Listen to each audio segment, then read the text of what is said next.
Hey, it's Rachel from the Life Facilitator, and I am going to do a monthly setup in my A5 notebook from Coco Daisy.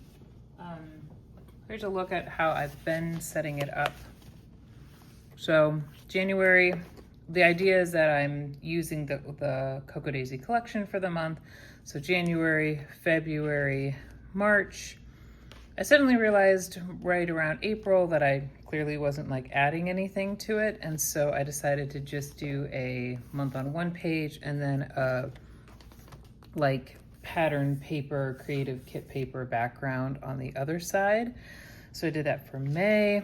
On this one, I did like the washi sticker sheet collaged onto this side, and then again, month on the one page.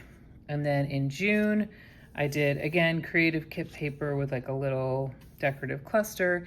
And I started using, did I do it? No. I started using the weeks stickers monthly kit because I realized they fit perfectly. And I'm not using a Hobonichi Weeks for a planner right now. And so it made sense to do that. So I still need to go back and do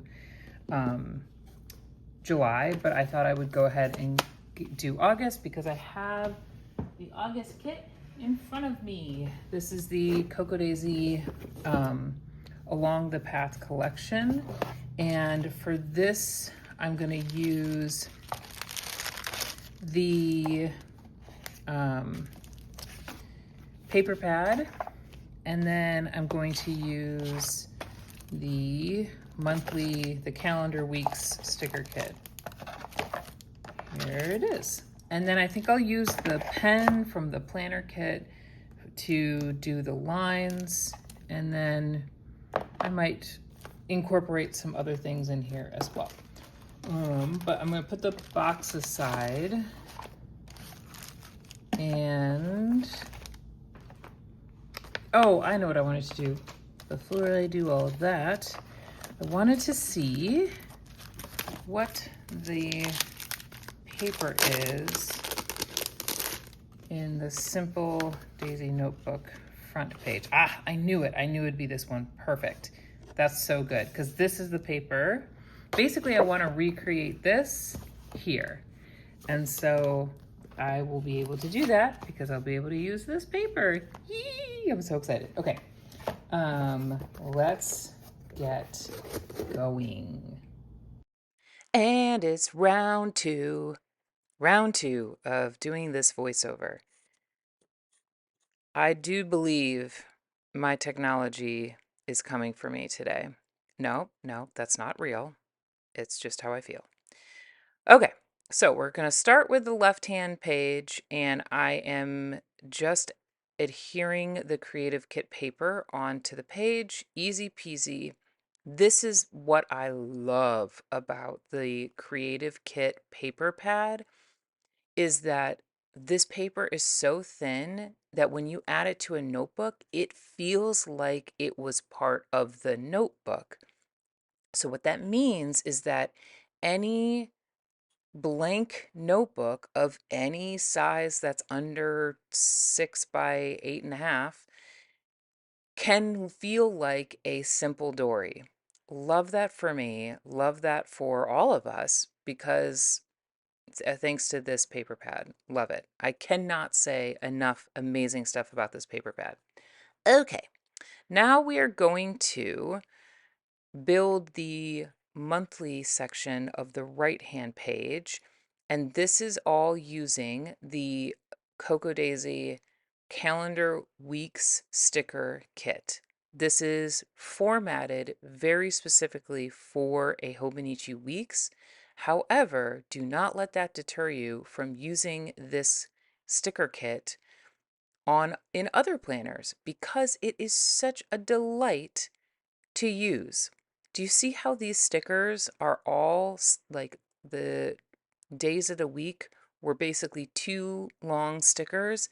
And now I'm putting in the calendar, like the dates, and it's just two strips. It's so nice. It's so much easier than like dating one by one. I date monthly planners all the time. Um, I I'm a big proponent of a undated planner because I don't like being forced to be in the same planner all the time.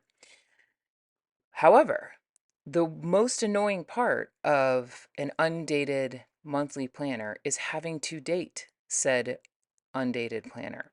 And this makes it so much easier because it's just these little strips. Also, I did uh, mess up a little bit and put the wrong dates.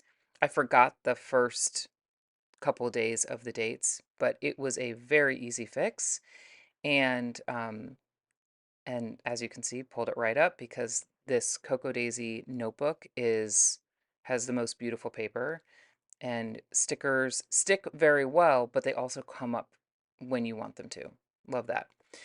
Okay, I am gonna stop waxing poetically about the this sticker kit, but I really do believe it's the best.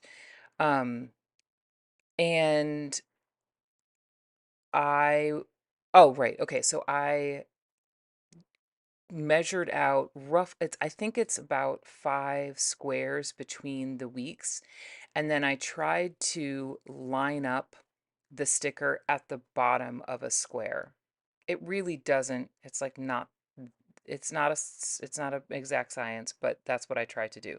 I also put the line down the middle of the page so I knew where to line up the next, like the right, the second sticker in the row.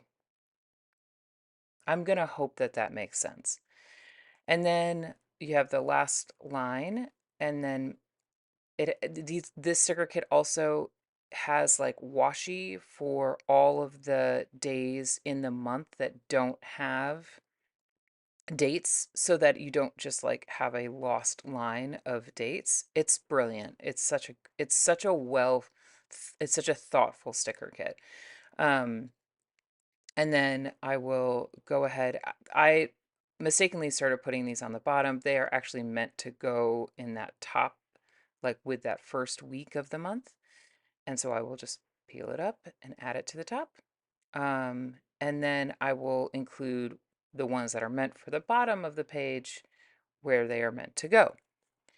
And and then that's done. I still have plenty of like little icons and things that I could use with this, but I typically end up using in my weekly on my weekly pages instead. Just a refresher that this monthly setup really is just a calendar. Like it's just meant for me to be able to see the dates and also to be able to have a visual of that month's Cocoa Daisy collection. I do like to be able to see that. It's been fun this year being able to look back in my memory keeping journal and see each collection. And so now oh, I will also, the only thing I will add, like as events, and I won't even write anything, I'm just going to add stickers, is 3 days that I know we have travel that we're doing. And so I just added these stickers to signify the travel. Um, Cute. Done. Now we are going to create a little embellishment cluster on the left page. We're back to the left page, and I had so much fun making this little cluster. I love these little cards that have been first of all, if you can't tell, the creative kit is my ride or die when it comes to Cocoa Daisy kits. It will always be my favorite kit. I just every month it comes. There's all the little bits and bobs that are in this kit just make my heart sing. Especially this month with this super cool trimmer template, which as I just used, and you can see me use it over on Instagram as well. It is so fun, and it makes making like organically ripped paper look like, effortless.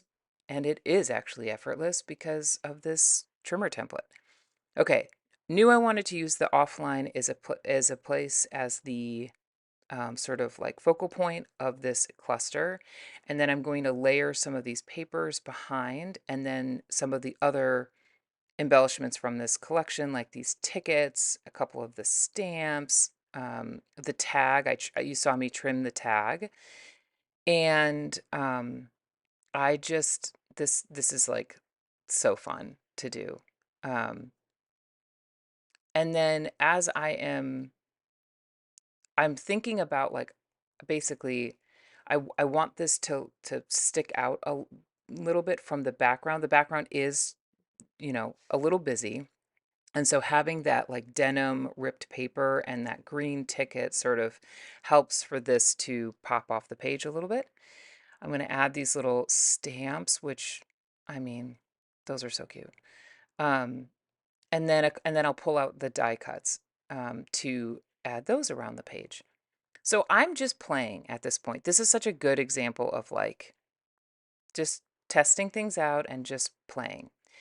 So as I wrap up, I hope you enjoyed this video and seeing how I set up my monthly pages in my memory keeping journal for the month. And if you have any questions or comments, leave them below. And I shall see you in my next video. Bye.